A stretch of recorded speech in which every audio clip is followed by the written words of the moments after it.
Irmão, deixa eu lhe falar com muita sinceridade o que eu procuro sempre fazer todos os dias. Será que você não está precisando de uma restauração?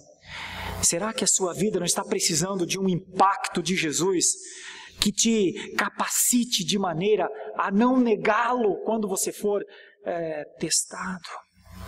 Será que esse não é um momento para o Espírito Santo usar como uma ocasião para nos fortalecer? Sabe por que eu falo isso, irmãos? De novo, me permitam a liberdade, mas eu tenho para mim que nós, os reformados principalmente, somos muito calados em termos de fé. Somos, assim, muito cadentes, muito limitados. Tenho para mim que nós temos as Escrituras como a força, como a instrução, temos as convicções certas, temos a fé que herdamos dos pais apostólicos, dos reformadores, sabe? Nós temos a condição, a maioria, estou falando pelo menos em termos de Igreja Presbiteriana do Brasil, temos condições intelectuais, temos condições de nos relacionarmos em relação à política, em relação à economia, em relação à sociedade, em relação aos valores, em relação às práticas sociais, humanas.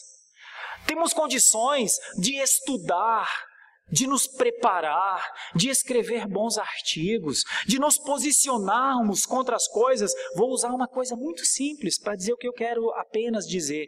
Há um mês atrás, mais ou menos, perto de um mês, se desenvolveu uma prática nos colégios falando de uma tolice lá, na verdade.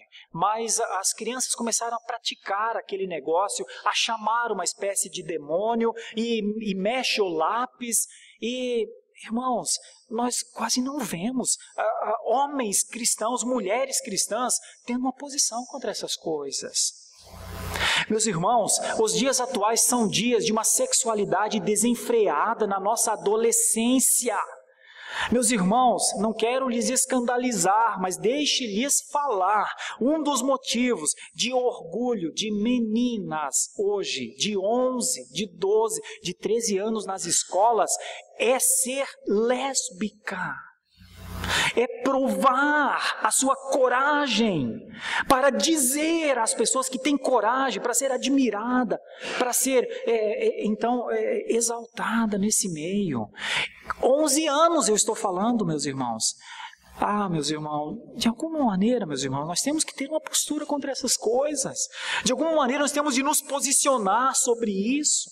De alguma maneira nós temos de nos posicionar. Quando as pessoas dizem que os evangélicos são todos corruptos, que seus pastores são corruptos, que os bens das igrejas evangélicas estão nos nomes dos seus líderes, dos seus apóstolos, irmãos, nós temos que ter coragem para dizer no meio reformado, não é assim. O meio reformado, todo e qualquer, pelo menos deve ser, no meio reformado, todo e qualquer trabalho relacionado a monetário é de transparência, às vezes mais até do que poderia ser. Então, se você está no meio reformado, conhece a sua igreja, sabe que é uma igreja que detém honra, sabe que é uma igreja que tem homens e mulheres que dedicaram as suas vidas, em nome de Jesus, sua voz precisa aparecer. Porque senão vai chegar um momento que vai parecer que nós somos mesmo corruptos, que nós somos mesmo desvirtuados e que os cristãos atuais, todos eles, são desprovidos de inteligência, de intelectualidade para pensar nas coisas. E sabe o que é que vai acontecer? Vou usar um último exemplo para caracterizar o que eu estou pensando. Há uns dias atrás, uma guria sofreu uma pedrada no Rio de Janeiro e foi está sendo atribuído, eu acho, a um grupo de evangélicos. Sabe o que vai acontecer? Daqui a pouco foi você que atirou a pedra naquela guria. Está entendendo? E aí, você atirou? Você acha certo? Você acha que tem que fazer isso com alguém que é de outra religião? Peraí, eu tenho certeza que no meio reformado ninguém concorda com isso. Mas quando fica quieto, parece que concorda. Está entendendo?